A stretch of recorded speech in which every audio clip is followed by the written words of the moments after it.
বন্ধুরা, ডেনমার্কে এসে ডেনমার্কে একটা টপিকের উপর কথা না বললে আমার মনে হয় ডেনমার্কে থাকাটা বৃথা যাবে। টপিকটা কি? টপিকটা হচ্ছে ডেনমার্কের কুকুর, ড্যানিশ কুকুর। অলসো ইন মাই ল্যাঙ্গুয়েজ তারা হচ্ছে লাট সাহেব।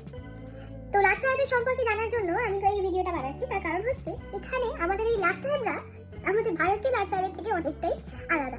তার কারণ হচ্ছে এখানে লাট সাহেবদের জন্য অনেক নিয়ম কানুন রয়েছে, যে এটা আমাদের ভারতীয় লাট সাহেবদের জন্য থাকে না। তো এখানকার লাট সাহেবের যে নিয়ম কানুনগুলো রয়েছে সেটা হচ্ছে এদের জন্য স্পেশালি একটা রুলস অ্যান্ড রেগুলেশনের যে একটা চেকলিস্ট রয়েছে, সেটাকে এখানকার মানুষদের কিন্তু পেট নেওয়ার আগে করার আগে খুব ভালোভাবে আর স্ট্রিক্টলি ফলো করতে হবে। প্রথম চেকলিস্টের নিয়ম যেটা ডেইলি রুটিনে অ্যাপ্লাই হয় সেটা হচ্ছে যে নিয়মিত সময় মতো খাবার খাওয়ানো, সময় মতো চলাফেরা করানো, ওয়াক করানো, আর সময় মতো হচ্ছে তাদেরকে ঘুম পাড়ানো। এই তিনটে নিয়মিতভাবে রুলটা পালন করতেই হবে। যদি এটা না পালন করা হয় এটা হচ্ছে একটা স্ট্রিক্ট অফেন্স হিসেবে গণ্য করা হয়। আপনি আপনার এখানকার লাট সাহেবদেরকে আইডিয়ালি বাড়িতে রেখে দিয়ে যেতে পারবেন না। যদি আপনি কর্মরত ব্যক্তিও হয়ে থাকেন, দিনের শেষ হলেও আপনাকে এসে এই লাট সাহেবদেরকে হাঁটাতে নিয়ে যেতে হবে, তাদের সাথে খেলতে হবে, তাদের সাথে থাকতে হবে।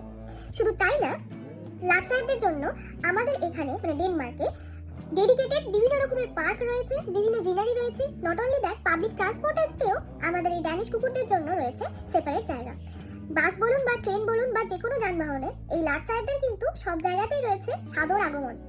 এদেরকে ট্রেনিং স্কুলে ট্রেন করানো হয় প্রথম তিনটে জিনিসের ওপর। সেটা হচ্ছে যে আননেসেসারি বার্ক না করা, এদেরকে আরো যে জিনিসটা বলা হয় সেটা হচ্ছে যে রাস্তার মধ্যে শান্তভাবে চলাফেরা করা, দুমদাম কারোর উপরে ঝাঁপিয়ে না পড়া, ফ্রেন্ডলি বিহেভিয়ার করা, আর কাম নেচার দেখানো। ড্যানিশ মানুষজন এখানে কাম নেচারের হয় না, ড্যানিশ কুকুরদেরও সেইভাবে ট্রেনিং স্কুলে ট্রেনিং করানো হয়। ইউজুয়ালি কুকুরদেরকে রাফ এন্ড টাফ গার্ডের যে হিংস্র ট্রেনিং করানো সেগুলো ইউজুয়ালি করানো হয় না। ভেটেরিনারি চেকআপ থেকে শুরু করে ডগ ইন্স্যুরেন্স এখানে খুব স্ট্রিক্টলি ফলো করা হয়।